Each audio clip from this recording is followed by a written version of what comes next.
Hi, my name is Nicole. And I'm Misha. And we're Virtual Común. Listen for my how.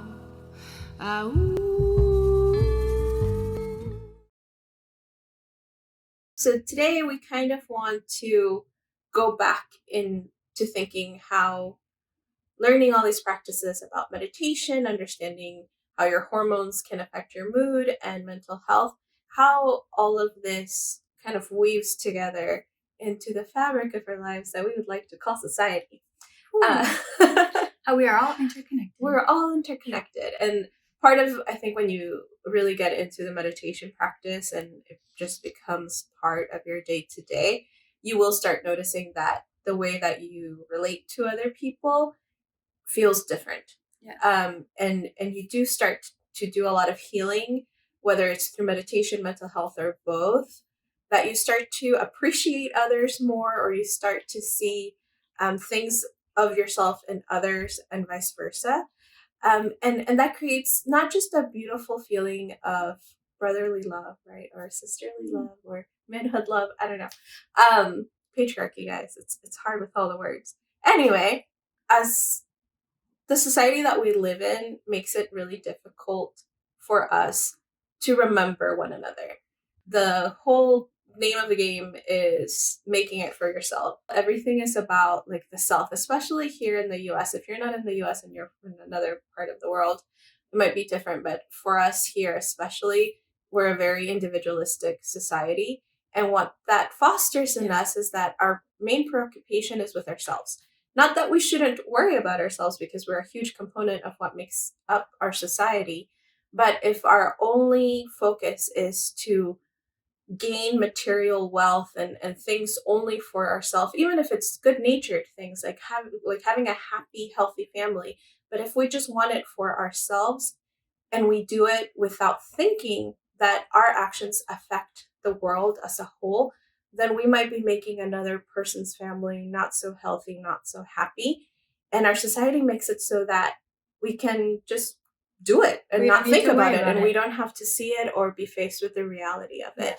And that's really what we kind of want to explore today. We have a lot of things that we do every day where we're like, oh, you get up, you get on your phone, you check your social media. Hopefully this is not your routine, but if it is, like it is of many people, this is something that has been conditioned, right? Because you immediately look at the self-gratification or like the sense of what have I posted? How many likes do I have?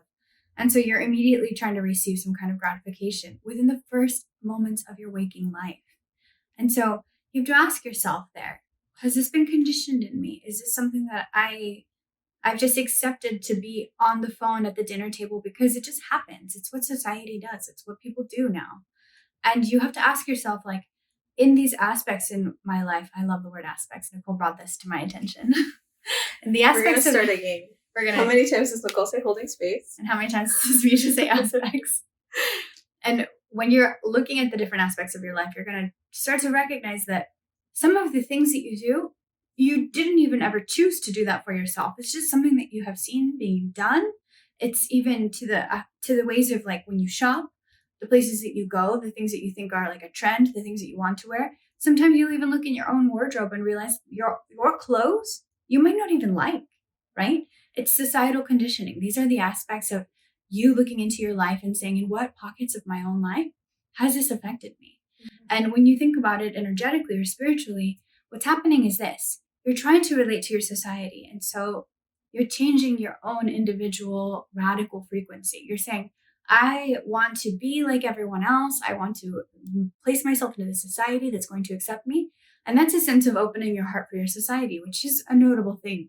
Like, don't get me wrong, we all want to be a part of the world that we're born into. And if you have a sense of radical sort of like rejection to that, then you're considered an outcast, right? But what happens is if you're born into a certain sense of knowing yourself already, but then you're rejecting that because society says, no, that's not the way that things are done, then you're completely losing track of your own energetic sense. And what makes people powerful in societies is when they're true to themselves. Think about all the greatest societies. So if you think about the way that things are moving when it comes to your energy, the way that you see things, and the way that you want to be or to hold truth for yourself, then you can start to see like, hey, that's why I follow those people on Instagram, because they're doing something that I really vibe with, like genuinely.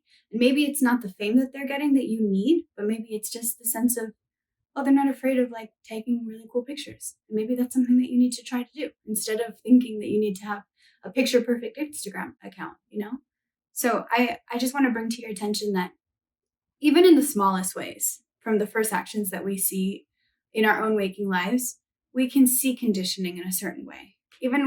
And it goes way beyond just you, yourself, and what you like. It goes into even what you believe, what you see in the world to be true. I think as the world has modernized, yes, like we have all these gifts of technology and of making our day simpler, I guess, but it has also cost us to expect results really quickly. Yeah. And you see this a lot in the spiritual community as well, of like how to manifest a text in 5 minutes. And it's like, cool, like learn to manifest, learn about the law of attraction, but you need to look deeper than that. Why do you need a text in 5 minutes? Why do you need to hear from this human right now? Like what is that going to bring you? Is it bringing you a self validation? Like it means that person thought of me and it's nice to feel thought of and therefore I'm an important person. Like what is the end game of that? And I think going into yourself and figuring it out, not only does it take time, but it's not instantly gratifying. In fact, I think when you start to go into that journey, it's actually really painful. And it's a lot of times not fun. A lot of times it is. A lot of times you're like, wow, like I've just discovered all these things that I love about myself that I didn't know or that I wasn't paying attention to. But also, wow, like I have all these really not so great habits that I need to address.